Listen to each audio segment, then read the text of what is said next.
The alarm bells rang through the Terran Defense Command Center on Earth. It was 3 in the morning, but nobody was sleeping anymore. Red lights flashed across the walls as officers ran to their stations. Something big was happening. Admiral Jake Morrison walked into the command room, still buttoning his uniform jacket. His gray hair was messy from sleep, but his eyes were sharp and ready. He had been running Earth's Space Navy for 10 years now. He knew the sound of real trouble when he heard it. "What do we have?" he asked his aide, Lieutenant Kate Murphy. She was young but smart, and Morrison trusted her to give him the facts without any sugarcoating. "Long-range communication from the Zephyr system, sir.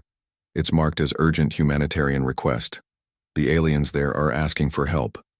Morrison frowned.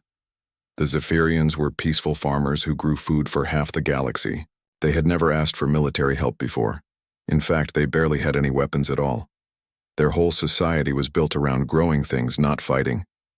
"Put it on the main screen," Morrison ordered. The huge display at the front of the room flickered to life. An alien face appeared, covered in what looked like blue fur with large, gentle eyes. The creature was clearly afraid, and its voice shook as it spoke through the universal translator. "People of Earth, this is Chancellor Vex of the Zephyrian Republic. We send this message in our darkest hour. The Krex Dominion has invaded our space.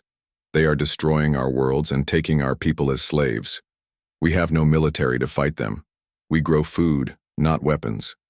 Please, we need help. We need supplies, medicine, and transport ships to save our civilians. Time is running out." The message ended, and the room fell silent. Morrison stared at the screen for a long moment. Everyone in the command center knew about the Krex. They were like space locusts, moving from system to system and taking everything they could carry. They stripped planets bare and left nothing behind but empty rock. "How many Zephyrian worlds are under attack?" Morrison asked. Lieutenant Murphy checked her reports. 7 so far, sir. Intelligence says the Krex have about 20 ships in the system. Big ones, strip miners and slave transports. Morrison nodded slowly. The Krex were bullies who only picked on weak targets. The Zephyrians were perfect victims. No weapons, no army, and valuable resources. It was like watching wolves attack. "Sheep, sir," another officer called out. "We're getting reports that the Galactic Council is meeting about this.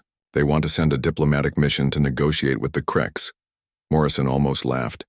The Galactic Council was made up of dozens of alien species who loved to talk but hated to act. They would debate for months while the Zephyrians died. That was their way. Form a committee, write a report, and hope the problem solved itself. "How long until the Council makes a decision?" Morrison asked. "Best guess? 3 to 4 weeks for the first vote, sir." Morrison shook his head. "The Zephyrians don't have 3 weeks. They probably don't have 3 days." He walked to the window that looked out over the Earth Defense Fleet shipyards. Even at night, the massive ships were lit up like cities in space. Destroyers, cruisers, and battleships floated in their docks, ready for war. Earth had built the strongest navy in the galaxy, and Morrison commanded all of it. "Get me President Brooks on the secure line," he ordered. 5 minutes later, Morrison was talking to the most powerful person on Earth. President Helen Brooks was in her office in Washington, drinking coffee and reading reports. She looked tired, but her voice was strong and clear. "I saw the Zephyrian message, Jake. What's your assessment?" Morrison had known Brooks for 15 years. She was tough, smart, and she made hard decisions when other leaders just talked. That was why Earth was strong and free while other worlds fell to bullies like the Krex. "The Zephyrians are good people, Madam President. They feed half the galaxy and never hurt anyone. The Krex are going to wipe them out or make them slaves. The Galactic Council will talk until it's too late." Brooks nodded. "What would you need to help them?" "Give me the Third Fleet. 12 ships. I can be in Zephyrian space in 48 hours. The Zephyrians asked for humanitarian aid, Jake. Food, medicine, transport ships. They didn't ask for warships." Morrison looked out at his fleet again. Every ship was built for one purpose: to protect humanity and its friends from anything that threatened them. Earth didn't build cargo ships or hospital ships. They built ships that could fight and win. "Madam President, they asked for help. They didn't say what kind." Brooks was quiet for a moment. Morrison could hear her thinking through the communication link. Finally, she spoke. The Kreks have been expanding for 50 years. They hit weak targets and take what they want. Nobody stops them because everyone's afraid of starting a war. Yes, ma'am. But if someone did stop them, it might make other bullies think twice before they attack peaceful worlds. Morrison smiled. Brooks was seeing the bigger picture. The Kreks weren't just threatening the Zephyrians. They were testing the galaxy to see if anyone would fight back. If they won here, they would hit other peaceful worlds next. The Council will complain about Earth taking military action without permission, Brooks said. Let them complain, ma'am. The Zephyrians will be alive to hear it. Brooks made her decision. You have authorization for Operation Helping Hand. Take the Third Fleet to Zephyrian space and provide assistance to civilian populations under threat. How you define assistance is up to you, Admiral. Morrison grinned. Understood, Madam President. We'll help them with their pest problem. 2 hours later, Morrison stood on the bridge of his flagship, the TDS Valiant. The massive battleship was 800 meters long and carried enough weapons to level a continent. Around it, 11 other warships prepared to jump to hyperspace. Captain, Steve Richards called from the destroyer TDS Thunder. Admiral, all ships report ready for jump. Course laid in for Zephyr system. Morrison looked at his crew. They were young men and women who had volunteered to protect Earth and its allies. They trained hard, fought hard, and never backed down from a fight. Today they would show the galaxy what happened when someone threatened innocent people. All ships, this is Admiral Morrison. We're going to help some farmers with a bug problem. The bugs are big, ugly, and mean, but they've never fought humans before. Let's show them why that was a mistake. The Third Fleet jumped to hyperspace, leaving Earth behind. In 48 hours, the Zephyrians would learn that when humans offer to help, they don't send aid workers. They send soldiers. The Third Fleet dropped out of hyperspace at the edge of Zephyrian territory with a flash of blue light. Admiral Morrison stood on the bridge of the TDS Valiant and watched as his tactical display filled with red contacts. The Kreks were everywhere. Report, Morrison ordered. Commander Ryan Bell, his tactical officer, worked quickly at his station. Numbers and data flowed across his screens as the ship's computers analyzed the enemy fleet. Bell was young but experienced, and Morrison trusted his judgment completely. Sir, I count 17 Kreks capital ships. Looks like 12 strip miners and 5 escort cruisers, plus about 200 smaller craft, fighters, transports, and support ships. Morrison nodded. The Kreks had brought a full invasion fleet. This wasn't a quick raid. They planned to strip the Zephyrian worlds completely clean and take everyone as slaves. What about the Zephyrians? Picking up lots of civilian traffic, Admiral. Refugee ships running in all directions. Most are barely. Armed cargo haulers trying to escape the system. Morrison watched the tactical display as red dots chased blue ones across space. The Kreks fighters were hunting down refugee ships like wolves chasing rabbits. Some of the civilian ships were making it to hyperspace. Many were not. Sir, Lieutenant Kate Murphy called from the communications station. We're getting a transmission from the Zephyrian government. They want to talk. Put them through. The main screen flickered and showed Chancellor Vex again. The alien leader looked even more afraid than before. His blue fur was dirty, and his large eyes were red from crying. Behind him, Morrison could see other Zephyrians running around in panic. Thank the stars you came, Chancellor Vex said through the translator. We have prepared refugee camps on the outer moons. How many transport ships did you bring? We need to evacuate 2 billion civilians from Zephyr Prime alone. Morrison looked around his bridge. His officers were all staring at him with confused expressions. Captain Amy Foster appeared on a side screen from her cruiser, the TDS Gladiator. She was trying hard not to smile. Chancellor, Morrison said carefully, we didn't bring transport ships. Chancellor Vex blinked his large eyes several times. Medical ships, then? We have millions of wounded from the Kreks attacks. Our hospitals are overflowing. No medical ships either, Chancellor. The alien leader looked even more confused. Then, what did you bring? Supply ships? Engineering vessels to help rebuild our defenses? Morrison glanced at Captain Foster, who was now openly grinning. Captain Steve Richards from the destroyer TDS Thunder joined the communication link and shook, his head with amusement. Chancellor Vex, Morrison said slowly. We brought warships. 12 of them. The Zephyrian leader went very still. Behind him, other aliens stopped their running around and stared at the screen. The translator was quiet for almost a full minute. Warships, Chancellor Vex finally whispered. But we asked for humanitarian aid. We are a peaceful people. We do not fight wars. We cannot be part of violence. Morrison understood the problem now. The Zephyrians thought like farmers, not soldiers. They saw a fire and wanted water buckets. Humans saw a fire and brought explosives to create a firebreak. Chancellor, you asked for help. This is how humans help. But we specifically requested transport ships, medical supplies, and food aid. We sent detailed lists of what we needed. Commander Bell leaned over to Morrison and whispered, Sir, maybe we should explain our approach? Morrison nodded and turned back to the screen. Chancellor, let me ask you something. What's your biggest problem right now? The Kreks are destroying our worlds and enslaving our people. Right. So the problem isn't that you need more transport ships. The problem is that the Kreks are here at all. Chancellor Vex looked even more confused. Yes, but we cannot fight them. We have no weapons, no soldiers, no warships. That is why we need evacuation support. You don't need to fight them, Chancellor. We will. The communication channel went silent again. Morrison could see other Zephyrians gathering around their leader, all talking at once in their own language. Their voices were high and scared. Finally, Chancellor Vex spoke again. Humans, we appreciate your offer, but we cannot accept military intervention. Our society is built on peace and growing things. We have never harmed another living being. We cannot start now. Captain Foster spoke up from her ship. Chancellor, with respect, you're not starting anything. The Kreks started this when they invaded your space. But if we accept your help, we become part of the violence. We become responsible for whatever happens. Morrison had dealt with peaceful species before. They were good people, but sometimes their peaceful nature made them helpless against real evil. The Kreks counted on that.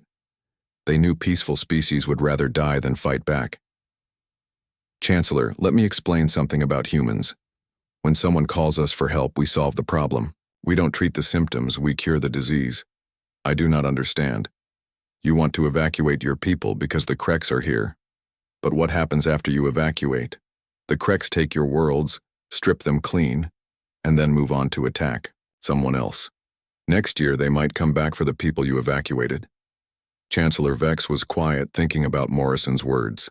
But if the Kreks are not here anymore, Morrison continued, then you don't need to evacuate.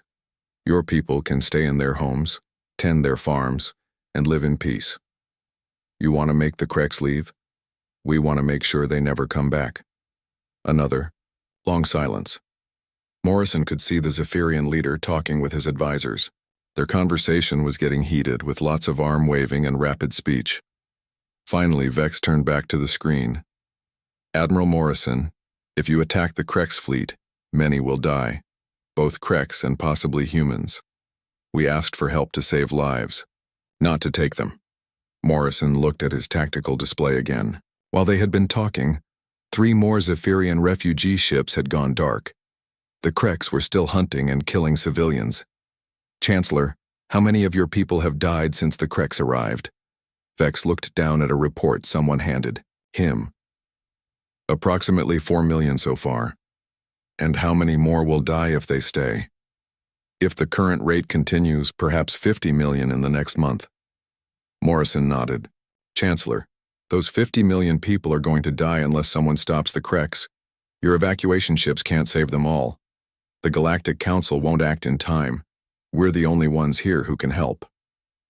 The Zephyrian leader looked tired and sad. But violence creates more violence. If you destroy the Kreks fleet, won't they just send more ships? Captain Richards laughed from his destroyer. Chancellor, let me tell you something about bullies. They only pick on people who won't fight back. Once we're done with this fleet, the Kreks will avoid human space and anywhere humans might show up, including Zephyrian space. Morrison added. Because now the galaxy will know that Earth protects its friends. Chancellor Vex closed his eyes and was quiet for a long time. When he opened them again, he looked directly at Morrison. Admiral, we cannot participate in violence, but we cannot watch our people die either. If you are determined to help us your way, we will not stop you. But please understand, we do not approve of this method. Morrison smiled. Chancellor, you don't have to approve. You just have to survive. He turned to his crew.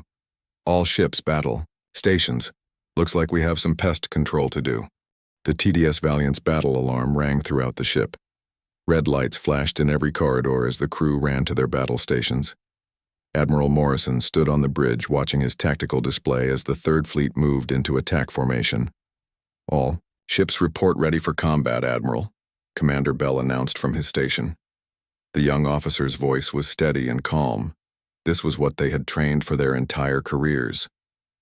Morrison looked at the enemy fleet on his screen. The Krek ships were huge and ugly, built like flying factories designed to strip planets bare. They looked dangerous, but Morrison knew looks could be wrong. The Kreks built their ships to harvest resources and intimidate civilians, not to fight real warships. Captain Foster, take your cruiser squadron and hit their left flank. Captain Richards' destroyers will attack from the right. I'll take the Valiant straight up the middle. Both captains confirmed their orders. Morrison watched as his ships spread out across space like a pack of wolves surrounding their prey. The Kreks had more ships, but human vessels were built for war, while Krek ships were built for bullying. Sir, Lieutenant Murphy called from communications. The Krek's command ship is sending us a message. Put it on screen. The main display showed a creature that looked like a giant insect covered in black armor. Its eyes were tiny and red, and its mouth was full of sharp teeth. When it spoke, the translator made its voice sound like grinding metal. Human ships, I am War Leader Skrax of the Krek's Dominion. You will leave this system immediately or be destroyed. These worlds belong to the Kreks now. Morrison almost smiled. The alien was trying to sound tough, but Morrison could hear fear in its voice. The Kreks were not used to anyone standing up to them. War Leader Skrax, this is Admiral Morrison of the Terran Defense Force. You are attacking our friends. Leave now and you might live. The Krek's leader made a sound like angry buzzing. Humans are weak mammals. Your tiny fleet cannot stop the might of the Krek's dominion. We have conquered 100 worlds. You conquered farmers and merchants, Morrison replied. Today you fight soldiers. He cut the communication and turned to his crew. All ships, weapons free. Show them why nobody messes with Earth's friends. The battle began with the TDS Thunder firing first. Captain Richards's destroyer launched, a spread of quantum torpedoes that streaked across space like bright stars. The first Krek ship they hit simply disappeared in a ball of fire and debris. The Krek's fleet reacted slowly, like they couldn't believe someone was actually shooting at them. By the time they started moving, Captain Foster's cruisers were already among them. The TDS Gladiator's plasma cannons cut through a Krek's escort ship like a knife through paper. Morrison watched his ships dance between the enemy vessels with practiced skill. Human captains had trained for this their whole lives. They knew how to move fast, hit hard, and stay alive. The Krek ships were big and powerful, but they moved like floating mountains. Incoming fighters, Commander Bell reported. About 50 Krek's attack craft heading our way. Morrison nodded. Point defense systems, full power, let them come. The Krek's fighters were small and fast, but they had never faced human point defense before. As they got close to the Valiant, dozens of small guns opened fire at once. The space around the battleship lit up like a deadly fireworks show. Most of the enemy fighters died before they could even fire their weapons. On the tactical display, Morrison watched as the battle developed. His destroyers were running circles around. The Krek strip miners, their railguns punching holes through alien armor. The cruisers had formed a battle line and were methodically destroying everything in front of them. Admiral, Lieutenant Murphy called out. I'm picking up Krek's communications. They're panicking, sir. They keep asking how primitive mammals are, cutting through their fleet. Morrison smiled grimly. The Kreks thought humans were weak because Earth was young compared to their ancient empire. They had never bothered to learn that sometimes the young and hungry were more dangerous than the old and comfortable. A massive explosion lit up space as Captain Richards's squadron destroyed one of the largest Krek ships.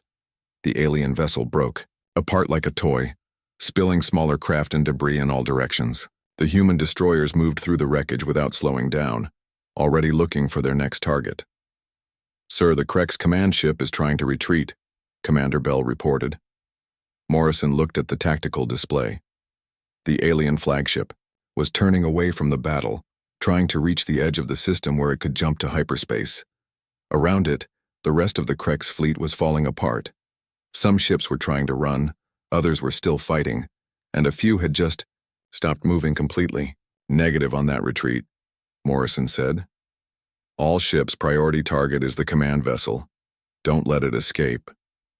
The TDS Valiant turned toward the fleeing Krek's flagship, its massive engines pushing the battleship to full speed. Morrison could feel the deck vibrating under his feet as the ship's power systems fed energy to the weapons. "Forward guns, lock on target," Morrison ordered. "Locked on, sir." "Fire." The Valiant's main battery spoke with the voice of thunder. 4 plasma beams, each one capable of melting through a mountain, reached across space and struck the Krek's command ship. The alien vessel's shields flashed bright blue for a moment, then collapsed completely. The second salvo punched through the Krek ship's armor like it was made of paper. Explosions ran along the alien vessel's hull as internal systems failed. The third salvo broke the ship's back and sent it tumbling through space in 2 burning pieces. War Leader Scrax's last transmission was nothing but screaming. Around the battlefield, the remaining Krek's ships saw their commander die and lost all will to fight. Some tried to surrender, but Morrison's orders were clear. The Kreks had come here to strip worlds and enslave billions of innocent people. They didn't deserve mercy. Captain Foster's cruisers hunted down the last few escort ships, while Captain Richards' destroyers finished off the crippled strip miners. The battle that should have lasted days ended in less than 6 hours. "All enemy contacts destroyed, Admiral," Commander Bell reported. No Krek ships escaped the system. Morrison looked at his damage reports. The Third Fleet had taken some hits, but nothing serious. A few scratched hulls and some burned-out equipment, but no human ships lost and no human lives taken. It had been a perfect victory. "Admiral," Lieutenant Murphy said, "Chancellor Vex is asking to speak with you." Morrison nodded. "Put him on screen." The Zephyrian leader appeared on the main display. He looked shocked and confused, like he couldn't believe what he had just witnessed. Behind him, other aliens were staring at their own screens in amazement. "Admiral Morrison," Chancellor Vex said quietly, "the Krek's fleet is gone. All of it." "That's correct, Chancellor. Your pest problem has been solved. In 6 hours you destroyed ships that we thought were invincible," Morrison shrugged. "They were bullies, Chancellor. Bullies are only tough when nobody fights back."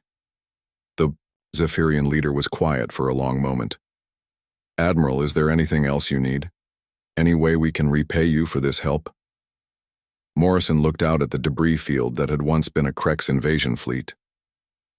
"Just take care of your people, Chancellor, and remember, Earth protects its friends." 3 days after the battle, Admiral Morrison stood on the observation deck of the TDS Valiant watching Zephyrian repair ships clean up the debris field. The aliens worked slowly and carefully, treating even the destroyed Krek's vessels with respect. It was their way. They honored all life, even their enemies. Chancellor Vex had requested a meeting aboard the human flagship. Morrison agreed, curious to see how the peaceful aliens would react to his ship. The Valiant was built for war, and it showed in every detail. The corridors were narrow and efficient. The walls were armored steel, and weapon systems hummed quietly in every section. When Chancellor Vex arrived with his delegation, they looked around with wide eyes. The Zephyrians were used to ships that looked like floating gardens, with open spaces and growing plants everywhere. The Valiant looked like what it was, a machine designed to kill other machines. "Admiral Morrison," Chancellor Vex said as they walked through the ship's corridors, "we need to understand something.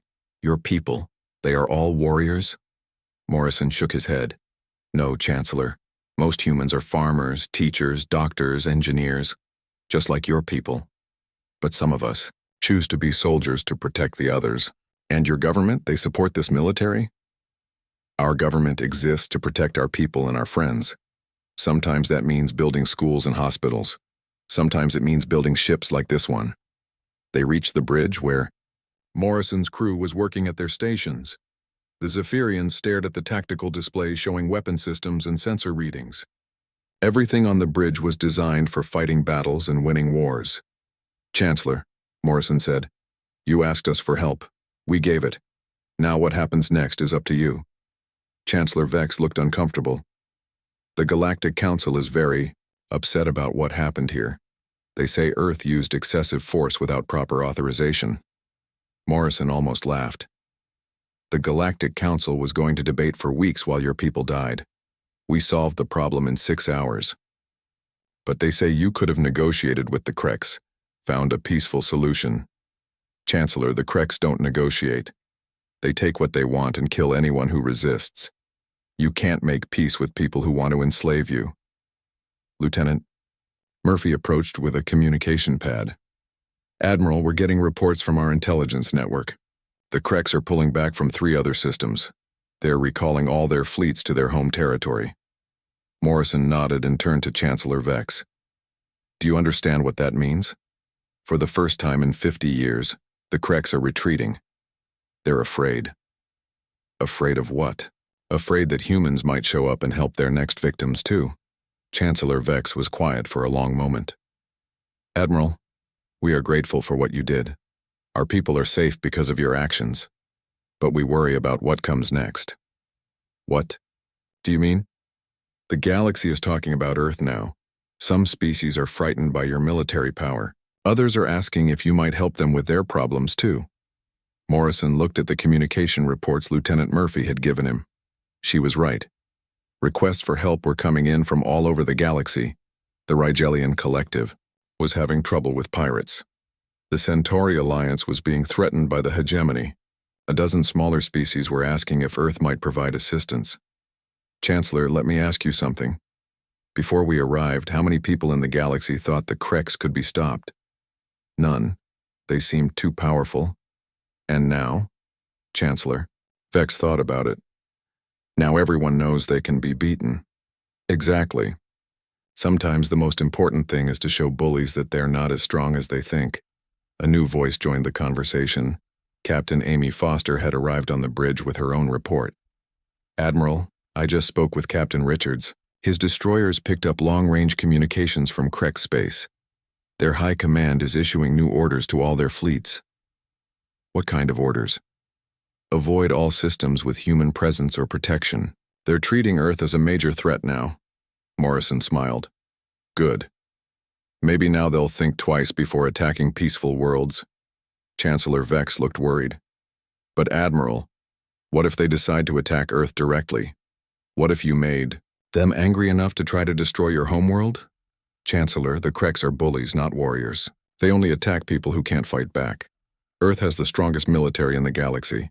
They know that attacking us would be suicide. Captain Foster added, Besides, sir, our intelligence suggests the Krex are having internal problems. Losing an entire fleet to humans has damaged their reputation. Some of their subject species are starting to rebel. Morrison nodded. This was often what happened when bullies showed weakness. The people they had been oppressing suddenly realized they could fight back. Chancellor, let me show you something, Morrison said. He led the Zephyrian delegation to the ship's communications center where Lieutenant Murphy was monitoring incoming messages. Murphy, show the Chancellor our message traffic. The young officer brought up a holographic display showing communication requests from across the galaxy. Red dots marked systems in trouble, blue dots marked requests for help, and green dots marked species offering to work with Earth. In the past 3 days, Morrison explained, we've received 47 requests for assistance. Some are asking for military help, others want trade agreements or mutual defense treaties. Everyone wants to be friends with Earth now, Chancellor. Vex studied the display. So many species are asking for help. Yes. And that's the real victory here, Chancellor. Not just that we saved your people, but that we showed the galaxy that bullies can be stopped. That peaceful species don't have to live in fear. But you cannot help everyone. You don't have enough ships. Morrison smiled. We don't need to help everyone. We just need to help enough people that the bullies realize they might run into us anywhere. Uncertainty is a powerful weapon. President Brooks appeared on the main communication screen calling from Earth. Admiral Morrison, I need a status report. Madam President, mission accomplished. The Krek's threat to Zephyrian space has been eliminated. No human casualties. Minimal equipment damage. Excellent work, Jake. Now we need to talk about what comes next. Morrison could guess what she meant. The request for help from other species? Exactly. The Rigelian Collective is offering us exclusive mining rights to their asteroid belt if we help them with their pirate problem. The Centauri Alliance wants to discuss a mutual defense pact. Even some of the Galactic Council members are reaching out privately. Chancellor Vex looked amazed. Admiral, you came here to help us and now you're changing the entire galaxy. Morrison shrugged. We came here to solve a problem, Chancellor. It turns out the problem was bigger than just the Kreks threatening your worlds. What do you mean? The real problem was that good people felt helpless against evil ones. We didn't just destroy the Kreks fleet, we destroyed the idea that nothing could be done about bullies. President Brooks continued. Admiral, I'm authorizing the expansion of the defense fleet. We're going to build more ships and train more crews. It looks like Earth is going to be very busy helping our friends. Morrison looked at Chancellor Vex and his delegation. Chancellor, you asked us for help, and we gave it. But more importantly, we showed the galaxy that help is possible. That peaceful people don't have to accept being victims. And now everyone knows that when someone calls Earth for help, we answer. We don't send diplomats or negotiators or aid workers. Morrison looked out at the stars through the bridge windows. Somewhere out there, other species were suffering under the boot of bullies and tyrants, but now they knew they weren't alone. We send warships, he said quietly. And sometimes that's exactly what the universe needs.